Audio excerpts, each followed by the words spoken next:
From the national newsroom of the Canadian Press, I'm Don Mitchell. Oil was a big topic of conversation during Prime Minister Mark Carney's meeting with Norway's leader Jonas Gahr Store. At the root of discussions was Ottawa's plans to contribute 23.6 million barrels to the International Energy Alliance in an effort to stabilize oil markets disrupted by the war in Iran.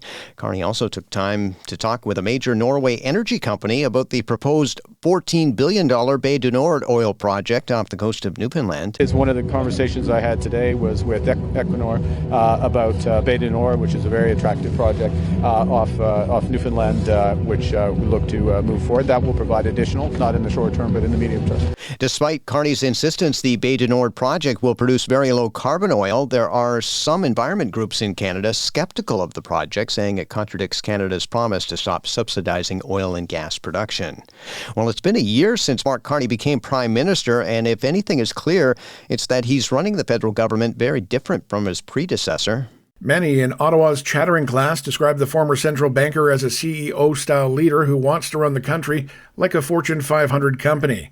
Pollster David Coletto with Abacus Data says Carney is broadly seen as a competent leader by the Canadian public as he and his party soar in the polls. He says that even though Carney ran on an elbows-up message during last year's election, Canadians are looking for a more measured approach as Ottawa navigates a complicated relationship with the United States and, more importantly, Donald Trump. Rob Westgate, The Canadian Press. In Ontario, a pro-Palestinian demonstration happened as planned in Toronto today, despite a last-ditch attempt by the Premier to shut it down through the court system. Flags waved, and there was a large police presence during the Al-Quds Day event, including officers observing from the top of buildings. This came after an Ontario judge tossed out an injunction against it. Premier Doug Ford suggested the rally was a breeding ground for hate and anti-Semitism. Those allegations were condemned in statements from civil liberty groups, with organizers calling the injunction request an attempt to silence Palestinian solidarity and criticism of Israel. Harm reduction advocates believe Ontario's remaining supervised consumption sites will be forced to close after the Ford government informed many yesterday the province is planning to pull its funding. Co-executive director of the HIV Legal Network, Janet Butler-McPhee, said advocacy groups learned of the move late in the day and do not have full details yet of the decision. The move would affect the last two provincially funded supervised consumption sites in Toronto, as well as sites in Ottawa, London, Kingston, and Peterborough.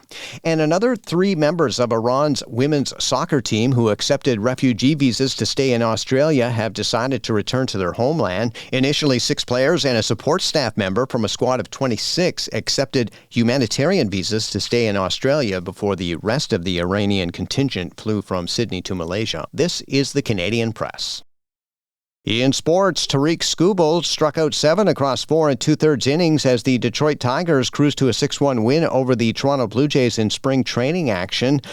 The back-to-back American Cy Young winner only gave up 3 hits, 1 run, and no walks as he picked up the win. The Jays' Tommy Nance took the loss, giving up 2 runs in 1 2/3 innings in a game that Max Scherzer started, going 4 2/3. Toronto will face the New York Mets in Port St. Lucie, Florida, tomorrow. Shea Coley led the way with 13 points, and Aaliyah Edwards had 11 points and 15 rebounds as Canada's women's basketball team cruised past Argentina 75-41 in FIBA Women's World Cup qualifying action.